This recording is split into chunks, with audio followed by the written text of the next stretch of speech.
their name, age, occupation, or income, okay? And we're going to start by having them say hello to you and see how they sound. Number one, would you say hello to Cheryl, please? We're going to have a great time together, Cheryl. Okay, and here we go.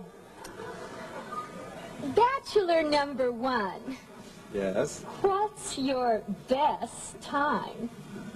The best time is at night, nighttime, Why do you say that? because that's the only time there is. The only time? What's wrong with morning, afternoon? Well, they're okay, but nighttime's when it really gets good. However, you did leave one remaining, and this is your date, and I want to tell you something about him, Cheryl. He's a skydiver, so he's got a lot of nerve. He's into motorcycling. He's also a fine photographer. Say hello to Rodney Alcala. Rodney, come on and say hello. Congratulations, Rod. You did it with the one answer. Well, it's fun. Imagine this. It's September 13, 1978, and the bright, colorful lights of a television studio illuminate the faces of an eager audience. Laughter fills the room as host Jim Lang, with his iconic smile and cheerful voice, announces the next segment on the dating game. The atmosphere is jovial. This is, after all, a light-hearted dating show. 3 bachelors are seated behind a screen, competing for a date with a beautiful woman who sits on the other side. As the camera zooms in, one contestant stands out, Bachelor number 1. He's tall, with thick, flowing hair, dressed casually in a shirt and slacks. His name is Rodney Alcala. He smiles, flashing his teeth, and when it's his turn to speak, his words are smooth and confident. The bachelorette, Cheryl Bradshaw, is intrigued by his answers. The audience can't get enough. And why not? Bachelor number 1 is witty, charming, and seems genuinely interested in winning Cheryl's affection. But behind that disarming smile lies a dark secret. Rodney Alcala was not just another contestant looking for love. Unknown to the audience, to Cheryl, or even to the show's producers, Alcala was a predator who had been leading a double life. Just days before his appearance on national television, he had committed horrific crimes, preying on women and children. But in that moment, under the studio lights, none of his monstrous acts were known. And for a brief moment, he could bask in the applause of the crowd. Alcala would go on to win the date with Cheryl Bradshaw. But something in her gut told her not to follow through. She canceled the date at the last minute, saying he made her feel uncomfortable. It was a decision that likely saved her life.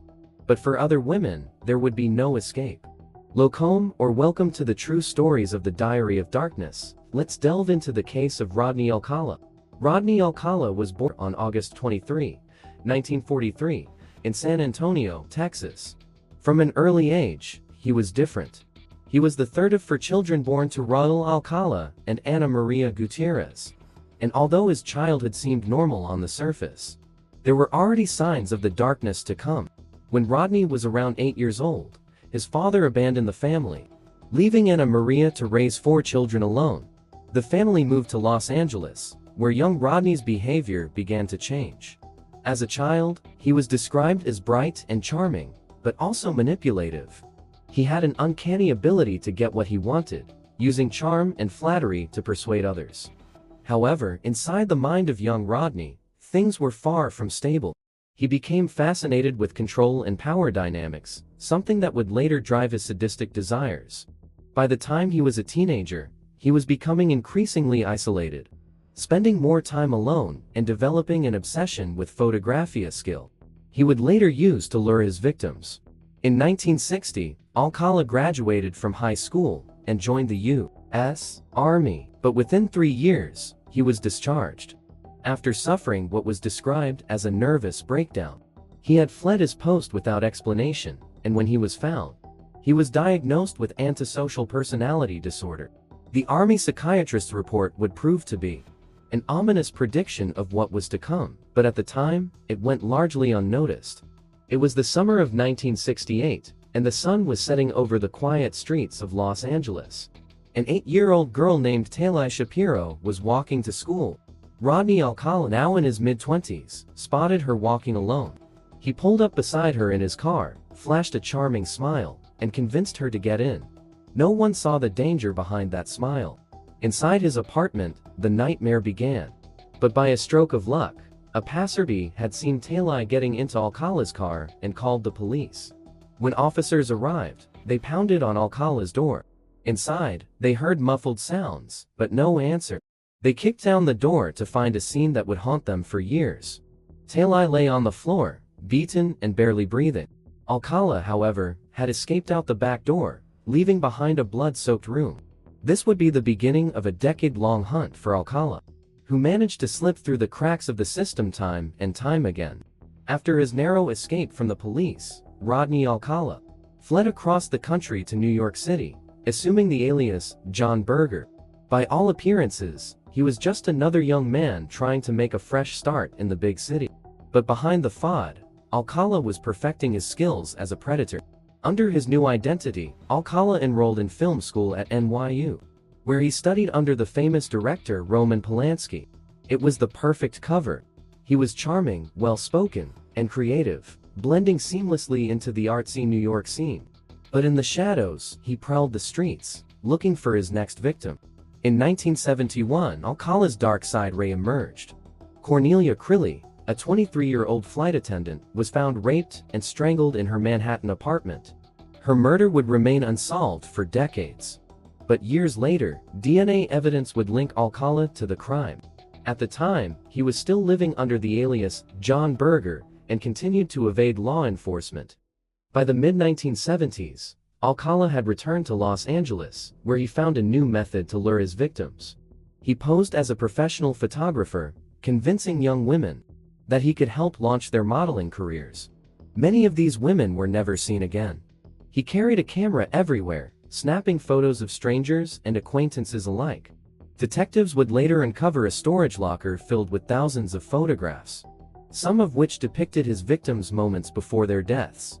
He was becoming more confident and daring, perfecting his modus operandi.